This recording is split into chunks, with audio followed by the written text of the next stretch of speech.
Le 9 mai de chaque année, l'Union européenne célèbre la Journée de l'Europe en commémoration de la Déclaration Schuman de 1950. Cette journée permet de rapprocher les institutions européennes des citoyens et de célébrer la paix et l'unité en Europe et dans les différents pays membres. La Journée de l'Europe, pour moi, en tant que membre de la communauté Baha'i, c'est une journée d'intégration. Une journée de promotion de l'égalité des droits entre l'homme et la femme, ce qui est un des principes fondamentaux pour nous en tant que membres de la communauté Baha'i. Donc pour nous, c'est une occasion pour tendre la main à toutes les autres pour venir, pour qu'on puisse ensemble construire un monde meilleur. Pour nous les Européens, la journée de l'Europe signifie l'unité des pays européens.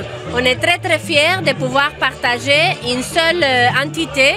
On est tous citoyens du monde, on est tous citoyens de l'Europe et c'est vraiment une fierté de pouvoir fêter ça chez vous. Cette année, la délégation de l'Union européenne au Togo a célébré la Journée de l'Europe à Lomé en compagnie des membres du gouvernement et des premiers responsables politiques du pays. La soirée a été marquée par un toast symbolique pour rappeler et renouveler l'engagement de l'Union européenne à renforcer les liens avec le Togo. Ça, c'est une journée pour aussi faire remarquer les très bonnes relations entre l'Union européenne et ses États membres et le Togo, avec une coopération de longue date et une grande ampleur. En principe, les Européens, l'Europe, ça c'est le plus grand partenaire du Togo. Et encore la confirmation, nous continuons cette coopération. Et nous sommes bien sûr sur tous les chemins avec beaucoup de secteurs qui sont clés pour le développement du Togo, avec un focus spécifique sur la jeunesse. L'Union européenne est devenue un acteur politique majeur au Togo, s'impliquant notamment dans la gestion et la prévention des conflits, ainsi que dans la promotion de la démocratie et de la bonne gouvernance. L'Union européenne soutient également le Togo dans divers domaines tels que l'éducation, la santé, l'agriculture et l'environnement, avec pour objectif de favoriser le développement économique et social du pays. Cette célébration de la Journée de l'Europe a ainsi été l'occasion de souligner l'importance des relations entre l'Union européenne et le Togo, ainsi que l'engagement de l'Union européenne à continuer de travailler avec le pays pour favoriser son développement. L'Union européenne reste le premier partenaire commercial du Togo en dehors de l'Afrique de l'Ouest. Tous les produits togolais ont un accès illimité au marché européen, sans tarif douanier ni quota.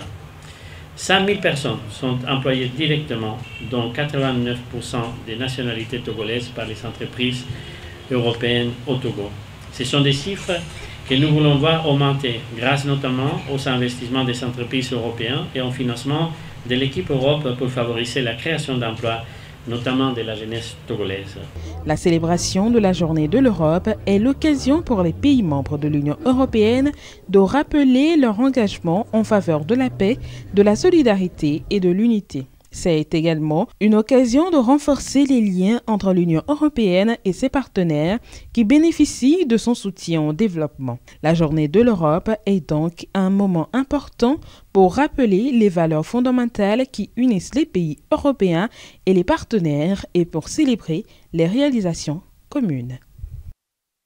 Le syndicat national des reporters d'images du Togo, CNRI, a tenu son congrès ordinaire ce 10 mai 2023 à Lomé pour élire un nouveau bureau qui dirigera le syndicat pour les 4 prochaines années.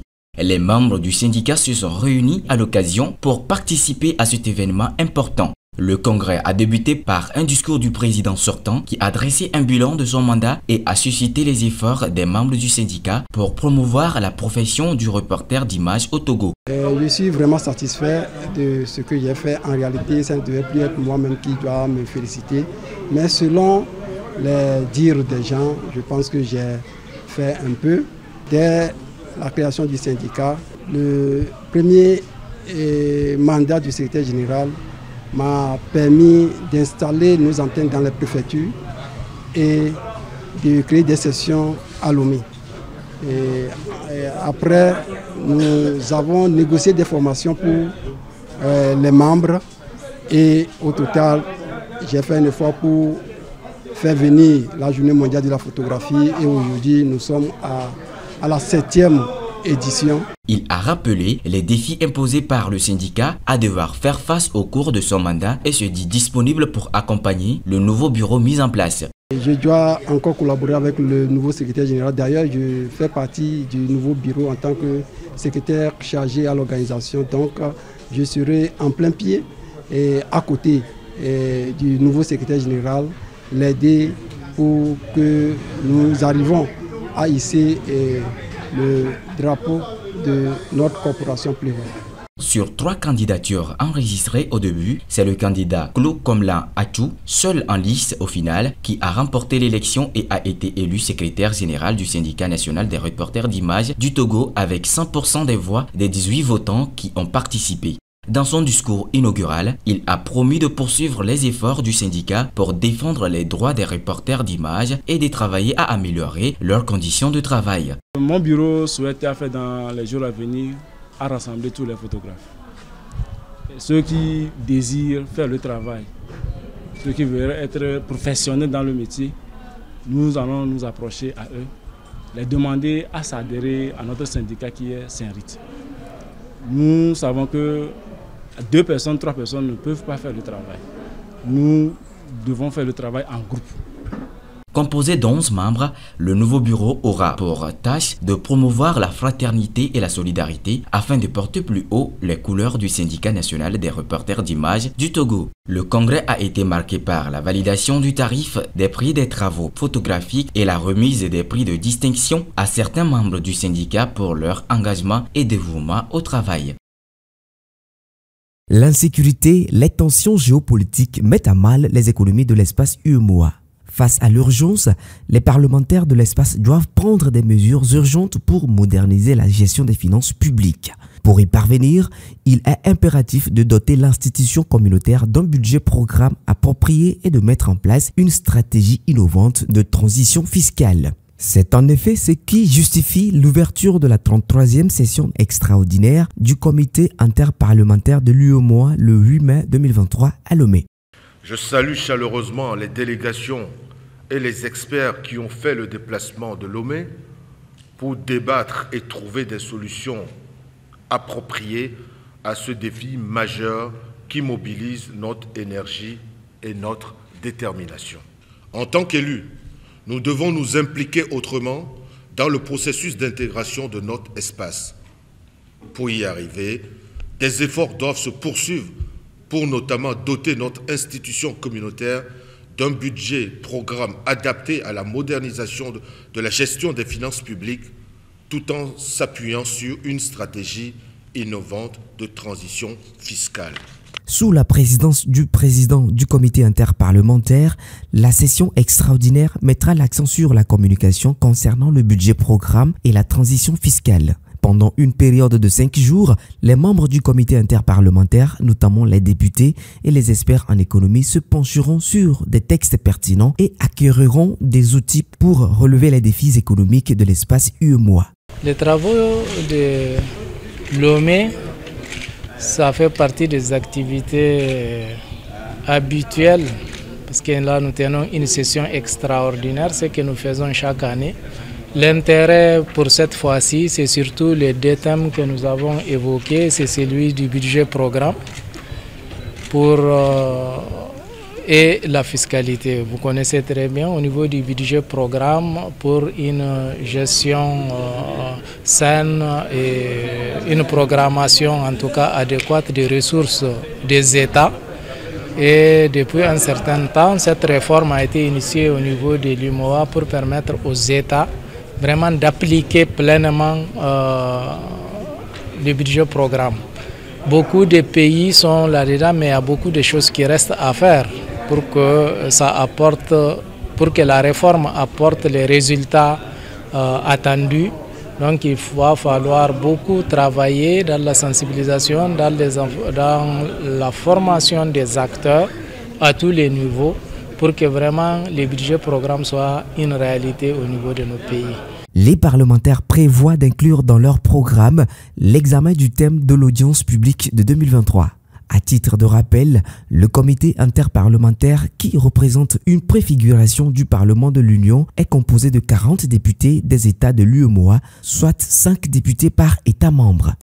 Elles sont plus vitales que jamais, les relations entre l'Europe et l'Afrique dans un contexte marqué par les défis mondiaux tels que le changement climatique, la sécurité, la migration et la pauvreté.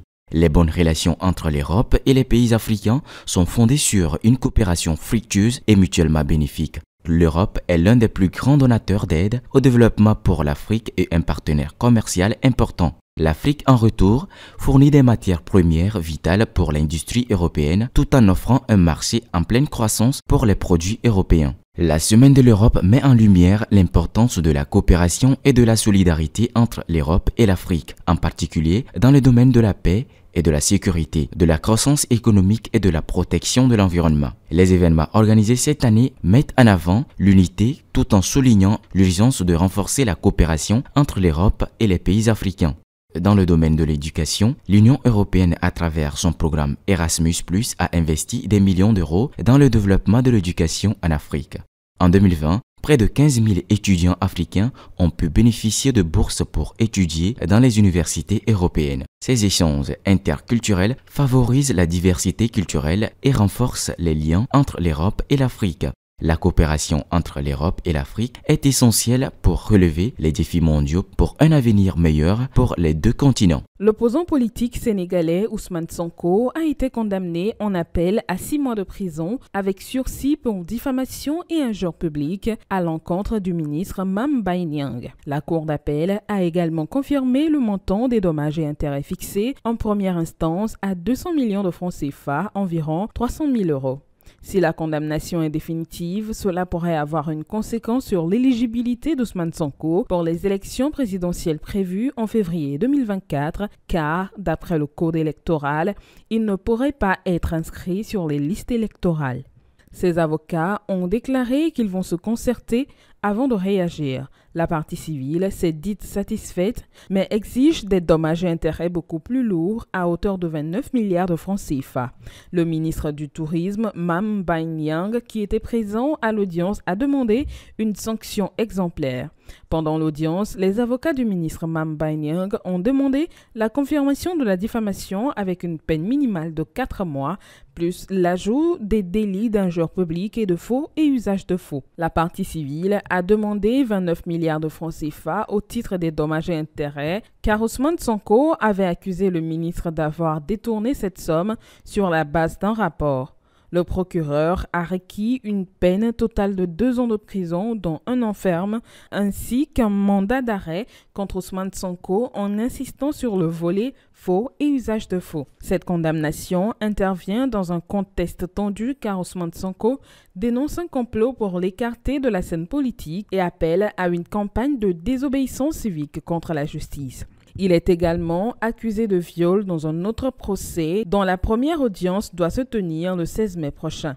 De plus, 257 prisonniers, principalement issus de son parti, ont commencé une grève de la faim en guise de solidarité avec lui. Dans ce contexte, une manifestation est prévue le vendredi 12 mai pour s'opposer au 3e mandat de Macky Sall et dénoncer l'instrumentalisation de la justice pour éliminer les candidats.